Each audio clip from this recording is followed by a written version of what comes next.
Street food స్టైల్లో మన ఇంట్లోనే ఎంతో ఈజీగా, టేస్టీగా, హెల్తీగా పిజ్జా దోసను వేసుకోవచ్చు. ఇలా చేసి పెడితే పిల్లలు చాలా ఇష్టంగా తింటారు. దీనికోసం మనం ముందుగా దోస బ్యాటర్ని ప్రిపేర్ చేసి ఉంచుకోవాలి. స్టవ్ వెలిగించుకొని ప్యాన్ పెట్టుకొని దోస వేసుకోవాలి. ఎప్పుడూ వేసే నార్మల్ దోసలే కాకుండా ఇలా వెరైటీగా చేసి పెడితే పిల్లలు చాలా ఇష్టంగా తింటారు. దీనిపైన బటర్ వేసి చుట్టూ స్ప్రెడ్ చేసుకోవాలి.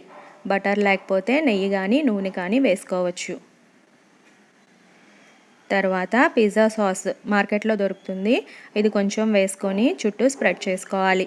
పిజ్జా సాస్ కూడా లేకపోతే టమాటో కెచప్ని వేసుకోవచ్చు. దీనిపైన సన్నగా తరిగి పెట్టుకున్న ఉల్లిపాయ ముక్కలు, టమాటో ముక్కలు, క్యాప్సికమ్ ముక్కలు, ఉడికించిన స్వీట్ కార్న్ గింజలు వేసుకోవాలి. చీజ్ మనకు నచ్చినంత తురుముకోవాలి. మూత పెట్టుకుంటే చీజ్ నెమ్మదిగా మెల్ట్ అవుతుంది. ఎంతో టేస్టీ అయిన హెల్దీ అయిన పిజ్జా దోస రెడీ. ఇలా చేసి పెడితే పిల్లలు చాలా చాలా ఇష్టంగా తింటారు. ఇది చాలా హెల్దీ, చాలా వెజిటబుల్స్ కూడా యాడ్ చేసాం కాబట్టి హెల్దీగా ఉంటుంది. ఈ వీడియో కనుక మీకు నచ్చినట్లయితే లైక్ చేయండి, షేర్ చేయండి, సబ్స్క్రైబ్ చేయండి. Thank you.